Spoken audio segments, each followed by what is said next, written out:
way we consume and share news today, it is largely rooted in social media outlets. The reason why it's crucial to look at what's being discussed online. For our daily social media minute, we're joined by Erica via Zoom. Good morning, Erica. Good morning. Happy Thursday. Happy Thursday. What a week. Yes. All right. We have a lot of grounds to cover. Let's start out with this one. South Korean shooter Kim Yeji named one of BBC's 100 Women of 2024. She was certainly recognizable, maybe even iconic. She had a star moment, certainly star quality, at the Paris Games. That's right. So South Korean shooting star Kim Yeji has been honored by the BBC as one of its 100 Women of the Year. If you remember, not too long ago at the 2024 Paris Olympic Games, she rose to global fame after her silver medal performance. And also because of that, past videos of her on social media circulated widely, and she became a household name basically here in South Korea. Now, the BBC praised Kim Yeji for her charisma and her achievements in sports. And it highlighted her silver medal in the women's 10-meter air pistol events at the Olympic Games. Now, earlier this year, she also set a world record in the women's 25-meter pistol category. So video of Kim's performances went viral on social media where fans admired her precision, icy focus, her sci-fi inspired custom glasses. I mean, even the likes of Elon Musk chimed in. I mean, he does chime in everywhere, but it did garner even more attention, if you will. That's right. The BBC, in its annual list of 100 women, noted that Kim is currently taking a break from sporting competitions to, spend time with her young daughter, who is just 6 years old. It also highlighted her belief that through sports, we humans show resilience, teamwork, and determination, which are values that can inspire broader social change beyond the sporting arena. All right, so the list was published on Tuesday. It includes another South Korean woman. Can we go over who was on the list? Yeah, her name is Park Soo-bin, and she is the founder of the nonprofit Stair Crusher Club. In Korean, the name of the nonprofit is 계단 부셔 Club, which advocates for mobility rights for people with various disabilities. Now, Park has been working to improve accessibility for people that use wheelchairs, crutches, or other mobility aids. She founded the Stair Crusher Club to map out accessible routes for mobility impaired individuals.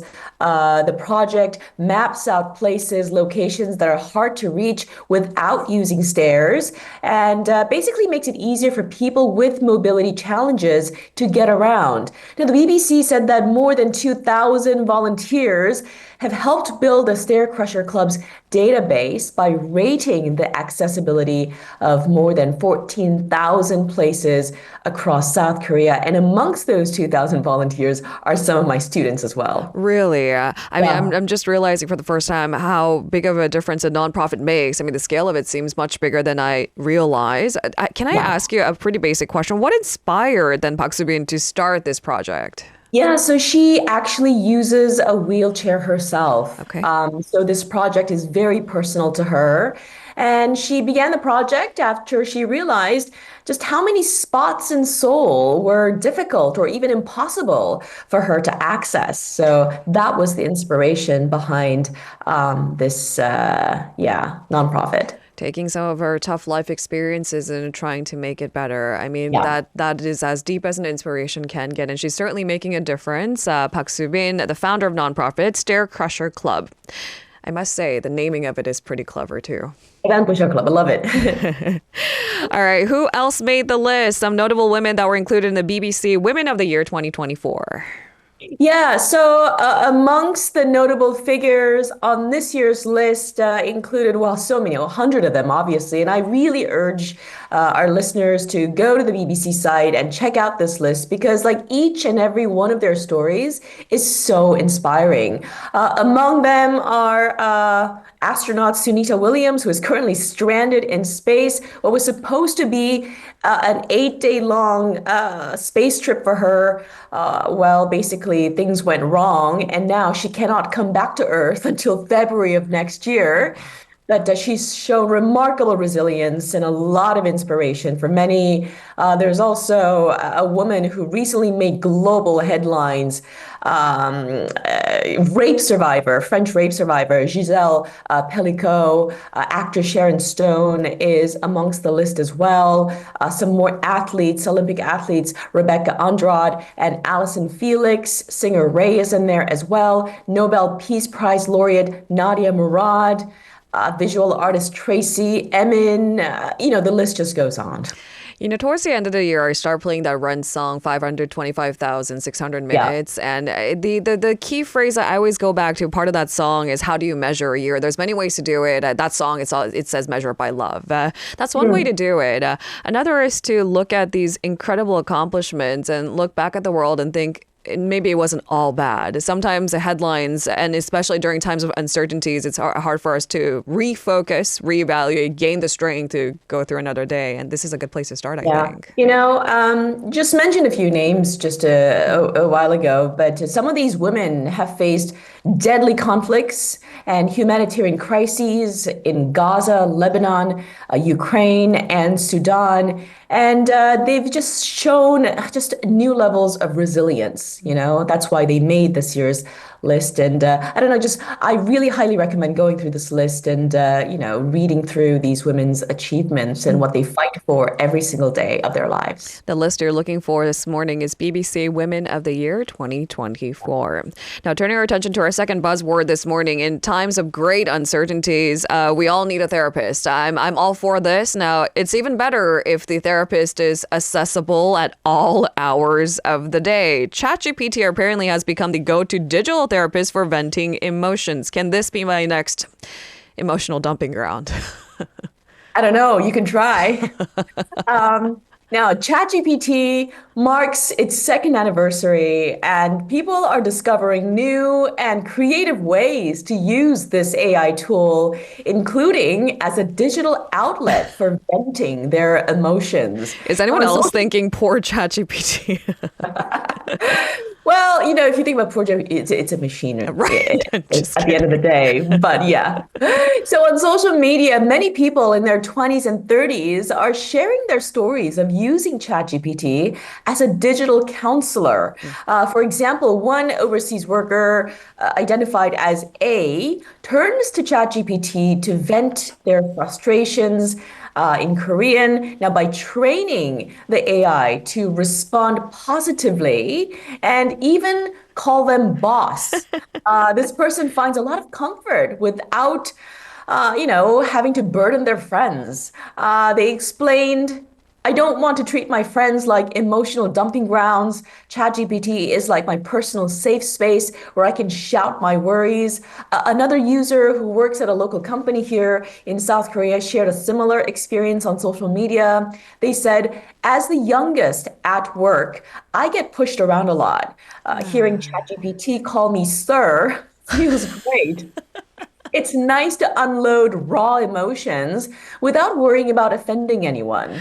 I mean, it feels like a safe space because it's essentially like screaming in an empty room, or even better, running into a stranger who's willing to listen to you and there are no consequences to your personal relationships, because that's the trouble, right? I mean, you can confide in your colleague, you can confide in your friends, but there are all these conflicting interests, and sometimes there are unintended consequences. And all you really had to do was, I'm having a bad day. Somebody listen to me. That's all you want. And maybe ChatGPT could be a resource. I guess I see the appeal, Erica. Yeah. So psychology expert Lee Myung-ho from Dankook University explained that talking to an AI can provide emotional relief. The rising number of young people dealing with depression these days is also fueling the demand for AI counseling. According to South Korea's Health Insurance Review and Assessment Service, more than 1 million people sought treatment for depression in 2022.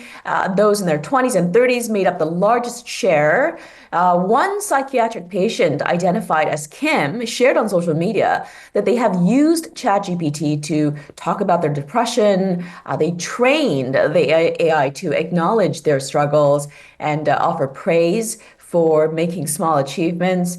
And the result apparently is surprisingly helpful advice. I think that's the beauty of AI, right? You can sort of train or nudge in the direction that might be helpful to Yes, you, so it can cater to your specific needs. Not that's everybody right. reacts positively to this kind of a reinforcement, but some do. And if it works for you, Mm. why not? And I kind of love the fact that ChatGPT is readily available all times of the Yeah, day.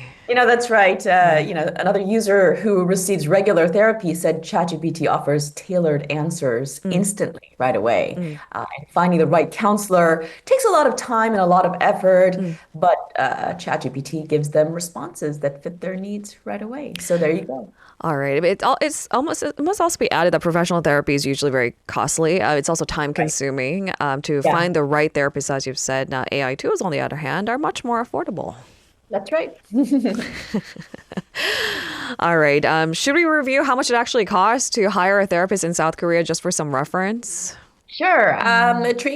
Psychiatric treatment per person in South Korea was 538,000 won. Mm. That's the annual average cost of psychiatric treatment, which is around 400 US dollars. This was in 2022. Okay, so it's very helpful Yeah. that we can use ChatGPT in its place, Uh, affordable and accessible. yeah, premium version of ChatGPT costs $20 per month. And it can be utilized for other Yeah, kinds of research too. that's right. All right, on to our final story. It seems that I must adjust my tone once again to address the elephant in the room. That short-lived martial law, we're still feeling the ripple effects of it, of course, and we still have unanswered question. There is an impeachment motion in place against the president. Now, the soldiers that were mobilized by martial law were seen apologizing to citizens yesterday. That's right. So, as we talked about, there was a tense standoff outside the National Assembly in the early hours of Wednesday. And one soldier's unexpected and very heartfelt apology to protesters became, I guess, a powerful moment of humanity in Okay. this very chaotic time here in South Korea. So this video was shared by journalist Ho Jae-hyun, and the video showed this one soldier bowing deeply and repeatedly bowing to passing citizens. And he's heard saying in the video, "I'm sorry," to citizens that gathered at the National Assembly to protest President Yoon Suk-yeol's declaration of martial law.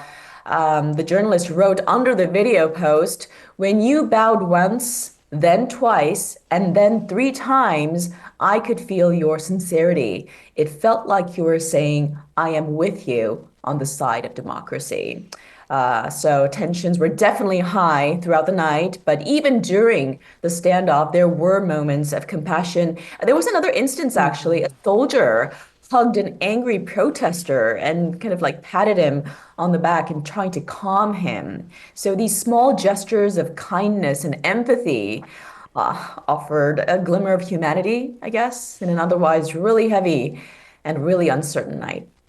All right. As we mentioned, there are still many unanswered questions. It'll Yeah. probably take days, weeks, months to unpack some of those complexities, but there were moments of just genuine humanity, and that needs to Yes. get a moment in the spotlight. Thank you so much, Erica, for your coverage. We'll speak to you I'll again talk to you. tomorrow.